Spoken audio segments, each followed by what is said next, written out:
Hi, my dear beautiful souls. This is your friend, the universe.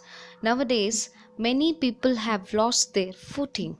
They're worried and confused about how to live their lives. That is why they seek out of the extraordinary in an attempt to reset their mental balance.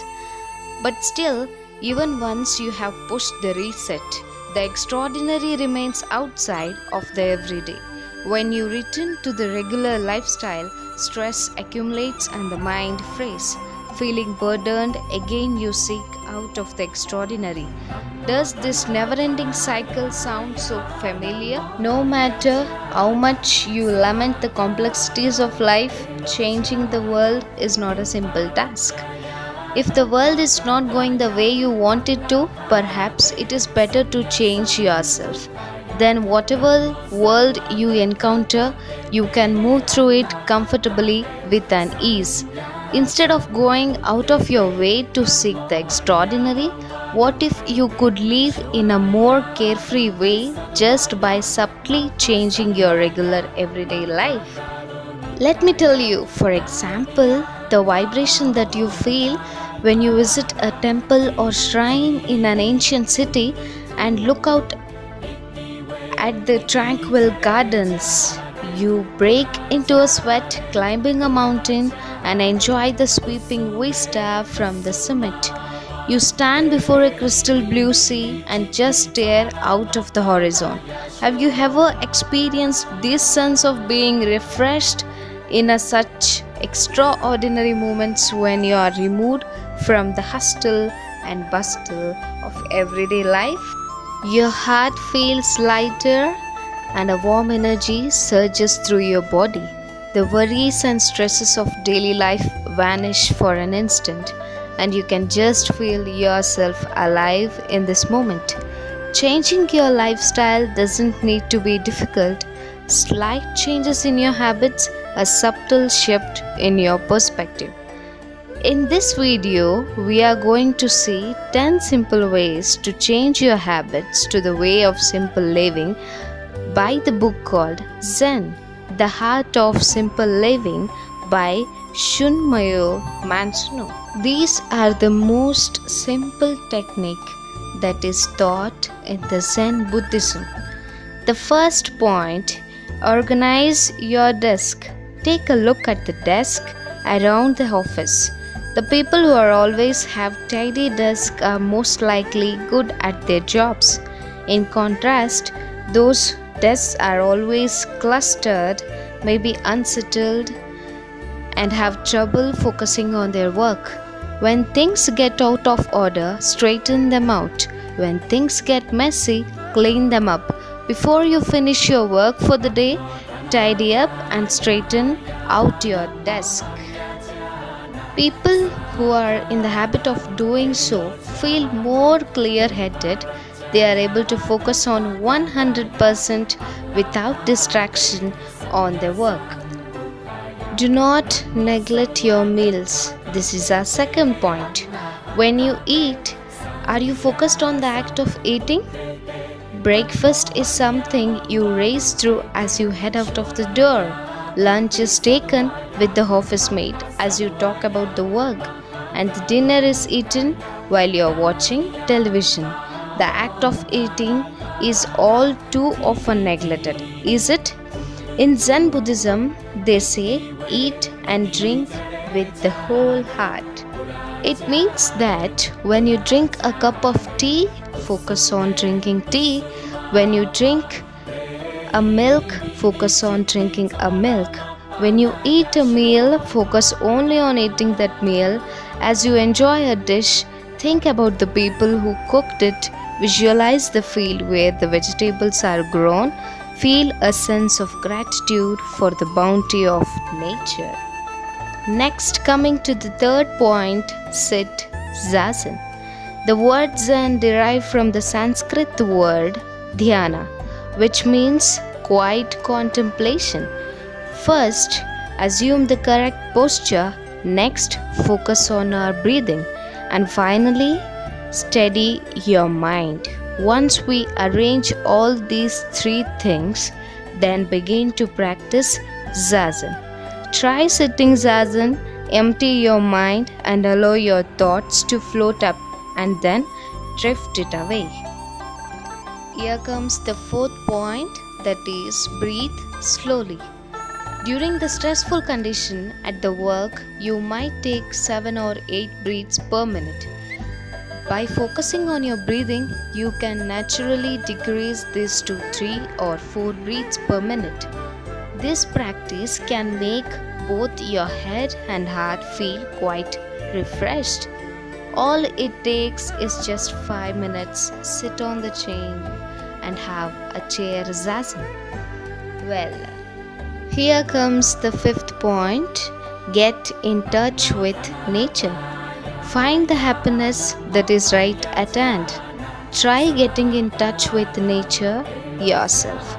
If you notice a stone lying on the ground, pick it up and feel the sense of holding it.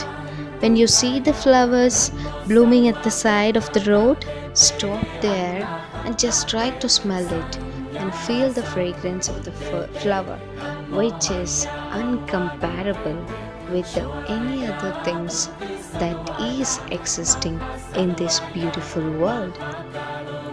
Then, inside your mind, create a miniature garden of your own. It will relax you 100%. Let's get into the sixth point. Take pleasure in your work. There is a teaching that a Rinzai Zen priest is said to have given his monks in his training. Be the master wherever you go. Then, wherever you find yourself, things will be as they are, truly as they are. Always make every effort, no matter the circumstance or situation, to bring it out.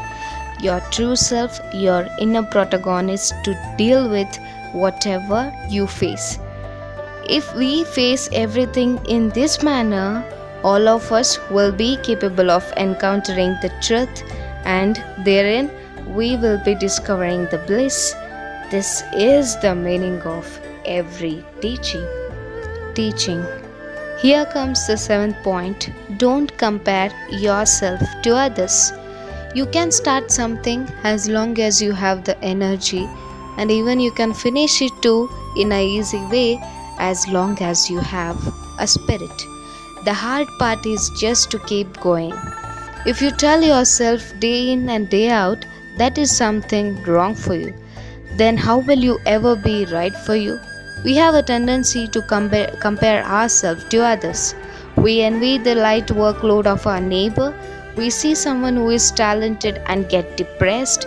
But ultimately, there is a pleasure to be found in the repetition of the work that suits only you. The eighth point. Believe in yourself. When you give up, your potential drops to zero.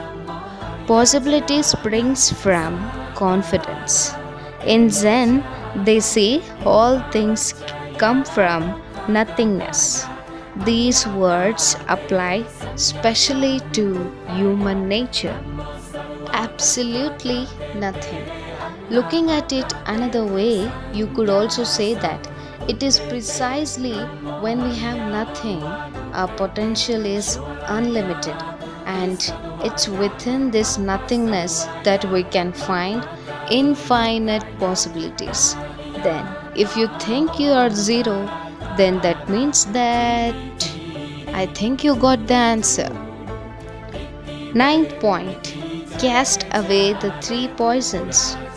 The 3 poisons are greed, anger, and ignorance. As long as we allow ourselves to be governed by these 3 poisons, we will be unable to find peace for ourselves.